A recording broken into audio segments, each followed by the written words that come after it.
এই সিজন চেঞ্জের সময়ে বাচ্চা থেকে বয়স্ক সবার কিন্তু ঠান্ডা সর্দি কাশি লেগেই আছে। আবার অনেকের কিন্তু জ্বরও আসছে মাঝে মধ্যে। তো এই রকম সময়ে আমাদের কিন্তু ইমিউনিটাকে স্ট্রং রাখা খুবই দরকার। তো ইমিউনিটিকে স্ট্রং করার জন্য আমি বেশ কিছুদিন ধরে এই ড্রিঙ্কসটা ট্রাই করছি। জাস্ট সকালে এবং সন্ধেবেলায় এটা যদি প্রতিদিন দুবার করে নাও, তোমার কিন্তু ইমিউনিটিটা এক সপ্তাহের মধ্যে অনেক বেটার হয়ে যাবে। এটা কিন্তু ট্রাই করে দেখতে পারো। সো হ্যালো বন্ধুরা, তোমরা দেখছো ডায়েটিশিয়ান শুক্লার হেলদি লাইফস্টাইল, যেখানে আমি শেয়ার করি আমার হেলদি লাইফস্টাইলের বিভিন্ন blog, dietetic tips, skin care, hair care tips. তো তোমরা দেখতেই পাচ্ছ আমি কিন্তু এটা ইভিনিংয়ে স্ন্যাক্সের সাথে নিচ্ছি। ইভিনিং স্ন্যাক্সে যে কোনো হেলদি লাড্ডু মাখানার সাথে তোমরা এটা ট্রাই করতে পারো। শুধুমাত্র যে ইমিউনিটিকে বুস্ট করবে তা নয়, এটা কিন্তু আমাদের স্কিনকে, আমাদের হেয়ারকেও ভালো করবে। কারণ এর মধ্যে রয়েছে প্রচুর পরিমাণে অ্যান্টিঅক্সিডেন্ট আর প্রচুর পরিমাণে ভিটামিন সি। আর এটা বানানো খুবই সহজ। বানিয়ে ফ্রিজে রেখে দিতে পারো, এক সপ্তাহ পর্যন্ত কিন্তু এটা ইউজ করতে পারো। তো চলো আর দেরি না করে ঝটপট দেখে নিই এটা কিভাবে আমরা বানিয়ে ফ্রিজে রাখবো। এটা বানানোর জন্য আমাদের যেটা লাগবে সেটা হলো আমলা। এখানে আমি তোমরা দেখতেই পাচ্ছ যতগুলো আমলা নিয়েছি ততগুলো আমলা দিয়ে বানাবো না, জাস্ট 4টে থেকে 5টা আমলা দিয়ে বানিয়ে যদি আমরা রাখি আমাদের এক সপ্তাহ পর্যন্ত কিন্তু হয়ে যাবে। আমলার সিজন কিন্তু শেষ হতে চলেছে, তাই এই আমলাকে কিন্তু তোমরা স্টোর করতে শুরু করো। যেভাবে হোক ড্রাই অথবা ফ্রিজে রেখে স্টোর করো। প্রথমে আমলাটাকে নিয়ে ভালো করে পরিষ্কার করে এটাকে আমি গ্রেট করে নেব। আর গ্রেট করলে এটা কিন্তু ছোট ছোট দানার মতো হয়ে যাবে। অনেকে এটা কেটে কেটেই ইউজ করে, বাট আমি বলবো এইভাবে গ্রেট করে ইউজ করো, এতে কিন্তু খাওয়াতে সুবিধা হবে। মানে তোমরা যখন খাবে সেটাতে কিন্তু সুবিধা হবে। আমলা কিন্তু অনেকভাবে খাওয়া যায়। আমার মনে হয় তার মধ্যে এটা একটা সবচেয়ে বেস্ট পদ্ধতি, যেখানে আমলা খেতে কিন্তু খারাপ লাগে না, খেতে ভালো লাগে। আমলা কিন্তু আমাদের হেয়ারের জন্যও খুব ভালো, আমাদের স্কিনের জন্যও কিন্তু যথেষ্ট ভালো। এরপর আমি নিয়ে নিচ্ছি 1 ইঞ্চির মতো আদার টুকরো, সেটাকেও কিন্তু আমি ভালো করে গ্রেট করে নিলাম। এরপর আমরা কি করব, এর মধ্যে দিয়ে দেবো গোলমরিচ গুঁড়ো।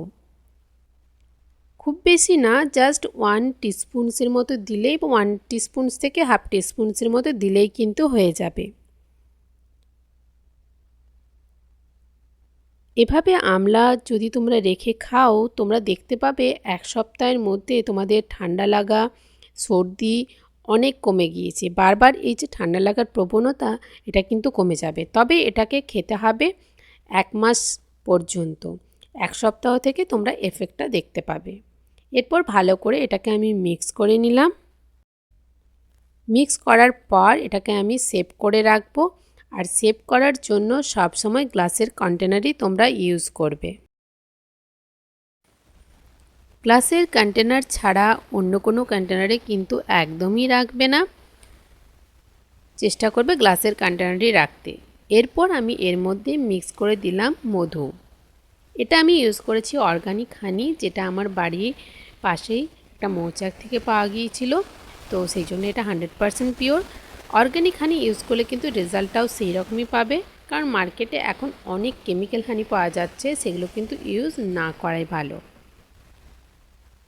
এখানে আমি মধুটা দিয়ে দিচ্ছি 4 টেবিল স্পুনসের মতো। মধুটা দেওয়ার একদিনের পরেই দেখতে পাবে তোমরা জারটা যে ভর্তি হয়ে গেছিলো সেটা কিন্তু কমে যাবে, কারণ আমলার যে জুস সেটা বেরিয়ে যাবে। এর ফলে পুরো জারটার থেকে যে পরিমাণে ছিল সেটার পরিমাণ কিন্তু কমে যাবে। মধুটা এখানে জমে গিয়েছে তোমরা দেখতে পাচ্ছ, কারণ শীতকালে এরকম হয়। কিন্তু মনে করার এটা কোনো কারণ নেই যেটা অর্গানিক হানি নয়। অর্গানিক হানি হলে কিন্তু এরকম জমে যায়। এরপর এটাকে ভালো করে জারটা সিল করে রেখে দিতে হবে ফ্রিজের মধ্যে। আর এরপর চলো বলি তোমাদেরকে এটা কিভাবে ইউজ করবে। এটাকে ইউজ করতে হবে সকালে এবং বিকেলে। সকালে এমটি স্টোমাকে হালকা লিউকওয়ার্ম গরম জলের সাথে মিশিয়ে পুরো জল থেকে আমলা পর্যন্ত সমস্ত কিছু খেয়ে নিতে হবে। আর ইভিনিংয়েও একই পদ্ধতিতে, ইভিনিংয়ে যদি কোনো হেলদি স্ন্যাক্স খাও তার সাথে নিতে পারো, বাট যদি কোনো হেলদি স্ন্যাক্স না খাও তাহলে কিন্তু বিকেলে কোনো কিছু স্ন্যাক্স খাওয়ার 45 মিনিট থেকে আধ ঘন্টা আগে এটা খেতে হবে। সো বন্ধুরা, এটা তোমরা বাড়িতে বানিয়ে বাড়ির সবাই মিলে খাও, আর এক সপ্তাহের মধ্যে দেখতে পাবে তোমাদের ঠান্ডা লাগাটা অনেক কমে গিয়েছে। সো বন্ধুরা, এটা বানিয়ে রেখে বাড়ির প্রত্যেকে কিন্তু আজ থেকেই খাওয়া শুরু করে দাও, আর এক সপ্তাহ পরে দেখতে পাবে তোমাদের প্রত্যেকের যাদের যাদের ঠান্ডা লেগেছে তাদের কিন্তু অনেকখানি কমে গিয়েছে। আর ভিডিওটি যদি পছন্দ হয়ে থাকে, তোমাদের জন্য হেল্পফুল মনে হয়, ভিডিওটিতে লাইক কমেন্ট অবশ্যই করো আর শেয়ার করো তাদের সাথে যাদের প্রায়ই ঠান্ডা লাগে। আর এই রকমই ভিডিও আপডেট পেতে চ্যানেলটি সাবস্ক্রাইব করে নোটিফিকেশান বেলটাও কিন্তু অন করে দাও। তো আজকের